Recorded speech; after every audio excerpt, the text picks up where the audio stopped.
absolutely fascinated by blue plaques, mainly because they're quintessentially British. We look at them and we say, who is that person? Why are they there? And what did they do? So what is a blue plaque? Well, basically, it's a location linked to an event or a person. And we're looking at various areas of that, at politics, at poets, music, invention, science. When you think about all these different houses that now have plaques, the barns, the pubs, it's an extraordinary tale.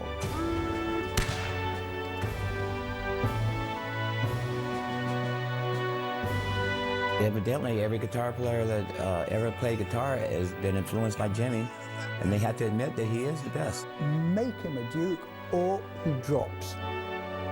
This is a man who was on the run for his life. He would definitely have been beheaded if he was caught. That's why the blue plaques are important. It's hard to walk by a blue plaque without stopping and getting the memories working.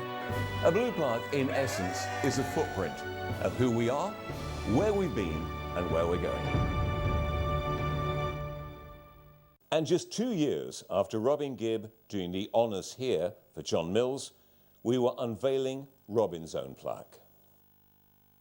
We're leaving the glitter and gold dust of Pinewood and heading out to Thame. This is a journey I've made many a time to Robin Gibb's house, the Propendle, out near Oxford. I mentioned in the last episode that Captain Bligh and his wife Betsy were married on the Isle of Man, which is the birthplace of Robin Gibb of the Bee Gees, and where there now is a statue of Robin, Maurice and Barry. And how wonderful to be commemorated with a set of stamps. And there's also a green plaque to the Bee Gees on London's Brook Street. And we'll come to Robin's own plaque in a minute, but as well as being a member of one of the most successful groups in the world and a first-class songwriter, Robin was an avid historian. He loved history and he loved his garden. And he used his garden for many things, for good causes and helping a lot of charities. And here we are, having a sing at one of the garden parties. And the lights all went down in Massachusetts.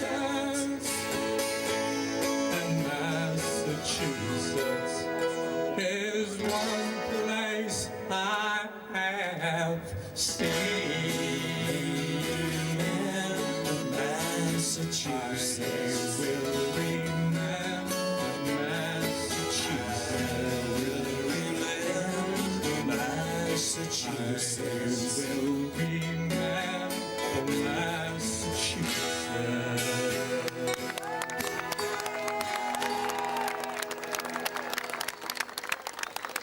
Thank you very much. I'll be back after that. Thank you, Mike Green. I'd like to thank Mr. Paul Gavaccini for showing up today. Robin's last ever appearance on stage was at the Palladium with the Soldiers, and they released a single together for the British Legion and the Soldiers Fund. Again, we used Robin's garden. I directed the video and I borrowed the local vicar and a Jeep. The preacher talked with me and he smiled. He said, come and walk with me, come and walk one more mile. Now for once in your life you're alone, but you ain't got a dime. There's no time for the phone. I've just gotta get a message to you. Hold on, hold on. One more hour and my life will be through. Hold on, hold on. And we must tip our hats to the phenomenal success of the Bee Gees. 9 US #1 singles, 5 UK #1 singles, 29 #1 singles globally, and over 200 million records sold worldwide. Robin wouldn't have wanted a blue plaque, yet he still has so much more to do, but we unveiled one on his home in Thame in 2012. And Peter Andre was there with us. You actually came here and you wrote songs with Robin. Yeah, and I mean, I'll never forget those moments, and knowing that this is the kind of tireless and selfless man he was. I'd be sitting downstairs and he would be in pain and he would disappear. And where I'd say to Dwina, I'm going to go home now. And she'd be like, no, Robin's insisting you stay. And he'd make himself better. He'd come down and he'd just write. He just didn't want to stop. He was just an incredible man, and what an inspiration, and someone the little time I knew him, I got to know him so well. And a few words from me. That he was one of the most successful songwriters of the last century, which is phenomenal when you think of some of the writers that have been around. And that includes Tim Rice, of course, who's here. And Tim will be the first to say he was an exceptional songwriter, and it was an amazing gift. And if Robin were here, he'd say, I wasn't one of the best, I was the best. But aside from that, a lot of people knew him. Everybody that knew him loved him. Some people knew him better on the personal side of Robin, who liked nothing better than not to be showy. He wasn't a showy rock star, he wasn't a showy pop star. He loved writing songs, he loved performing songs. That's what his life was about, really. And his happiest moment was sitting with Ollie in the garden, cup of tea, in the sunshine, job done, that was it. And Robin was one person that didn't want to let go. He would rather be here. Some people think, I've had enough now, but not Robin. He always had that one more song to write, never a number 2, never a number 3. He said, we always write a number 1. And a few of the well-chosen from Sir Tim Rice.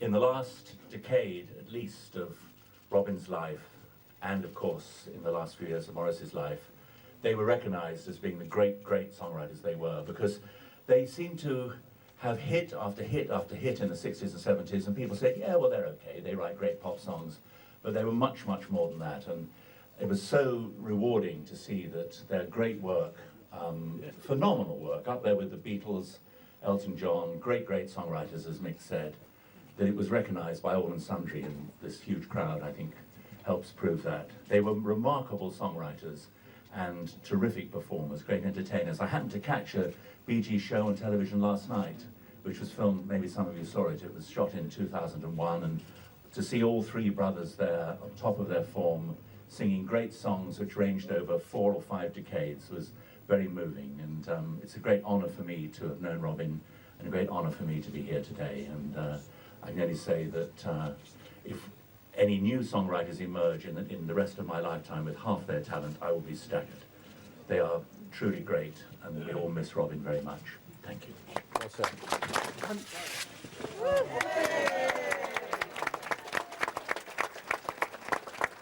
Robin and I talked about history as much as music and unveiled many blue plaques together, including one for Jerome Kern at the Swan in Walton-on-Thames. Let's head over there, from the Tame to the Thames.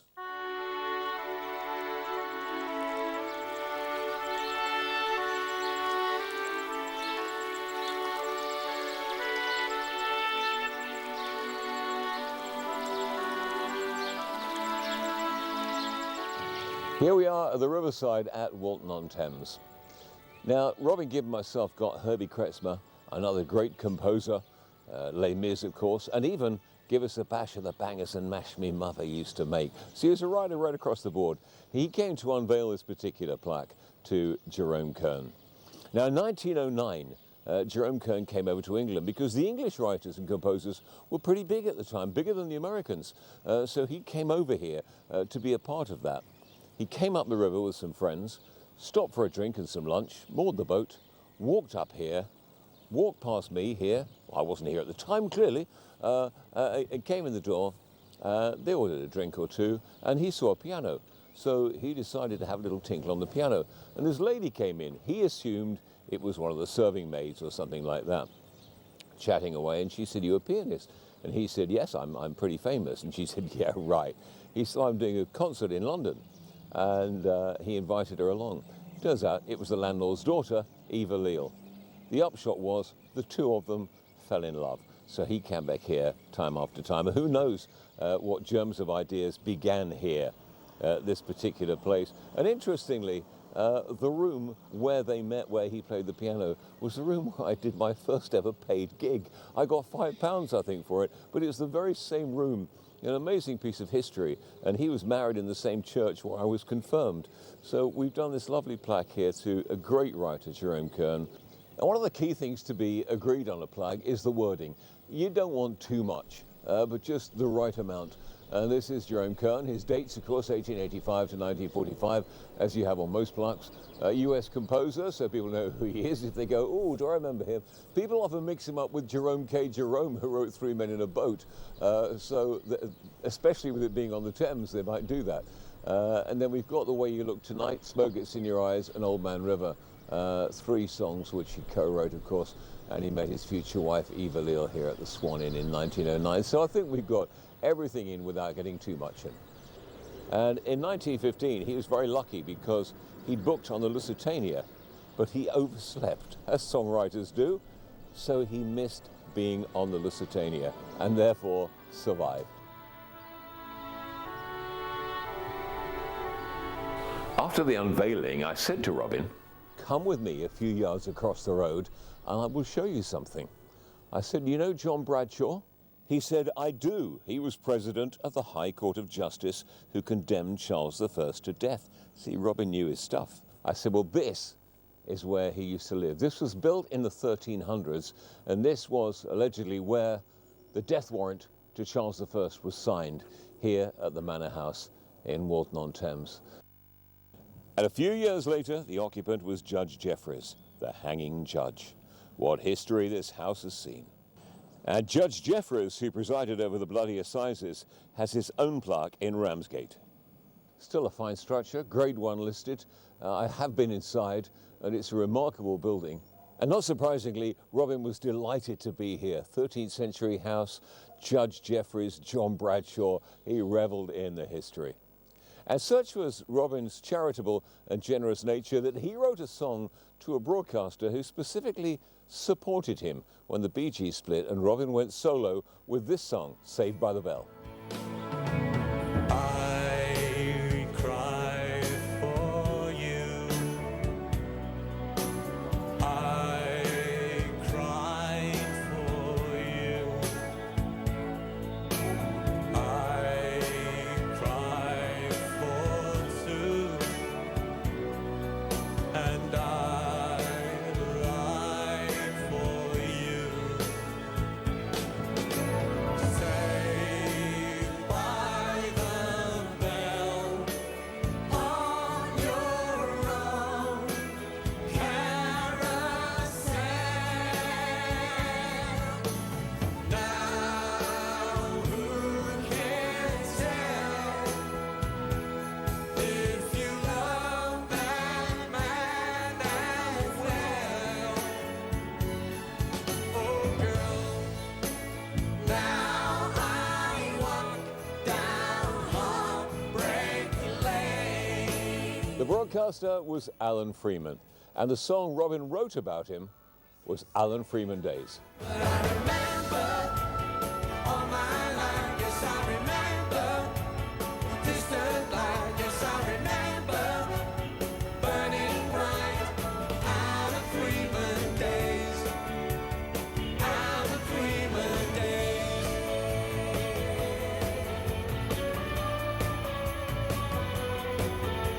The magic would emerge on Radio Luxembourg. In his words, he gave me what I hungered, and we all forgot so soon when they landed a man upon the moon. I won't forget the pain inside the day that Alan Freeman died. I remember all my life, yes I remember the distant light, yes I remember burning bright. Alan Freeman days. Maybe you fancy a trip to Twickenham to see Alan Freeman's plaque. Come on, let's go.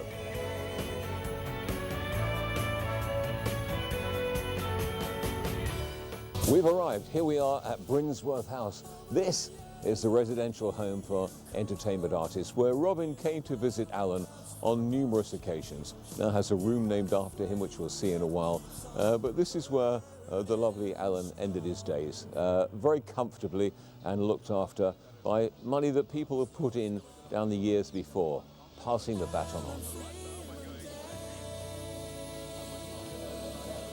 Here I am inside Brinsworth House, and it is quite a remarkable place. With my pal Ian Freeman, who's not only a trustee of the British Plaque Trust, but also the Royal Variety Charity Treasurer, who basically fund this place. But there's a lot more to it than that, Ian, isn't there? Well, yes. I mean, we, apart from the care home here at Brinsworth House, the Royal Variety Charity supports people in their own home as well.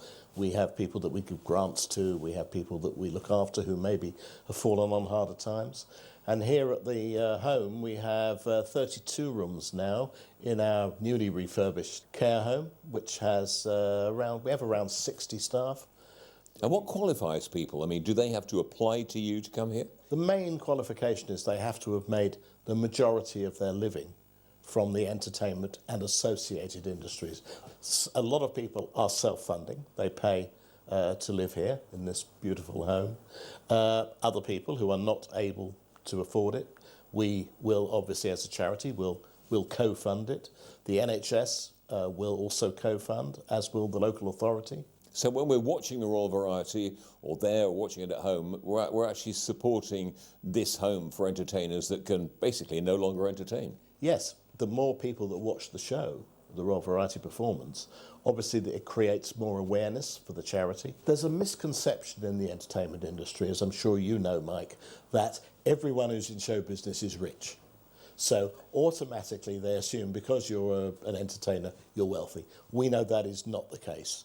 And it's a very small percentile of people who are actually very, very wealthy. But a lot of wealthy people from the past and the present have actually helped because their money has helped to refurbish the rooms, help keep the place going. People that didn't need to be here have contributed. Absolutely.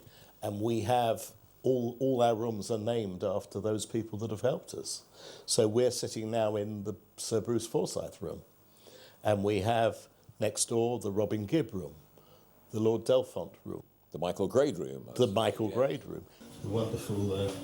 Bee Gees, there's a Bee Gees room here. There's a Bee Gees room here. Yeah. The Bee Gees room, wonderful. When did people first start coming here? The very first entertainers come here. What sort of era would that have been? It would have been in around, when it was first built, around 1910. There's a plaque downstairs which names the 600 people who were instrumental in contributing towards the home being built. It's just kept on going. And outside, of course, I'm going to pop outside and look at the plaques in a moment. We've got blue plaques to quite a few famous people. Just run me through some of the people who've actually been here that we know that have plaques outside. Sure. We have John Inman. We have Charlie Drake. We have Dame Thora Hurd. Danny LaRue, I saw. Danny LaRue, absolutely. Yeah. They're all wonderful entertainers who have been welcomed here over the years. I know you pointed me in the direction of the very first programme of the very first Royal Variety, which is 1912 with George V. So I'm going to pop downstairs, take a look at that, take a look at the blue plaques, and seek out Alan Freeman's plaque as well. Fluff, wonderful man. Thank you, Ian. You're welcome, Mike. Thanks very much. This is wonderful. George V being entertained thoroughly at the very first Royal Variety. Palace Theatre with George V, July 1912. Look at this, what amazing condition. And this is here at Brinsworth House. Look at that, Britannia played.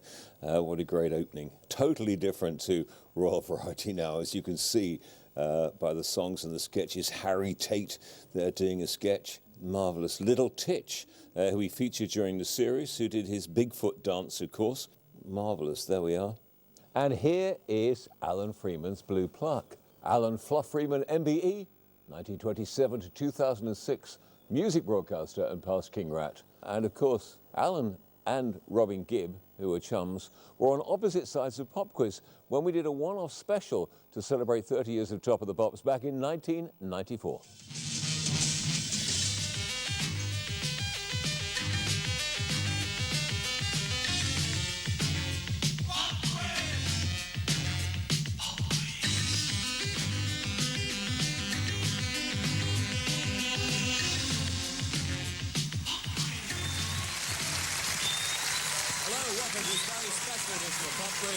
We're here to celebrate 30 years of Top of the Pops, and we frog marched three of the most attractive and talented DJs into the studio. They fronted Top of the Pops over the years, as well as some of the musicians here have macheted their way into your homes over the years. Captained by the man who's mad, bad, and dangerous to know, Fluff Freeman. And in Dave's team, someone who's had hits in the 60s, 70s, 80s, 90s, and is in there at the top 10 at the moment, from the Bee Gees, Robin Gibb. Okay, finally in this round, Robin Gibb. Robin, here's yours. Tonight the music seems so loud, I wish that we could lose this crowd. I can't. No, you'll boot yourself around the studio, or at least your skipper will anyway, when you hear this. George Michael and Careless Whisper. So the scores at the end of that round, musicians on 14, disc jockeys on 18. Alan was a pioneer on Radio Luxembourg, the Light Programme, Radio 2, and Radio 1. He also appeared on Jukebox Jury. He hosted Top of the Pops and was the subject of This Is Your Life, where we all turned up to surprise him. And in 1998, he was awarded the MBE. Alan is still most identified with Pick of the Pops. Everyone remembers Alan on Pick of the Pops, not half pop pickers. But he was also in the film It's Trad Dad with fellow DJs Pete Murray and David Jacobs. But how many people remember that Alan starred in the 1965 film Dr. Terror's House of Horrors with Christopher Lee, Donald Sutherland, Roy Castle, and of course Peter Cushing as Dr. Terror. Now I'm just about to leave Brinsworth, but looking at this board here of the people that helped between 30 and 39, through whose help people have been able to come here. All of the crazy gang, look, Flanagan and Allen, Norton and Gold, Nervo and Knox, and Monsieur Eddie Gray. Not only that, Gracie Fields and others as well. So well done to them. I mean, passing the baton on is wonderful. Dr. Terror's House of Horrors.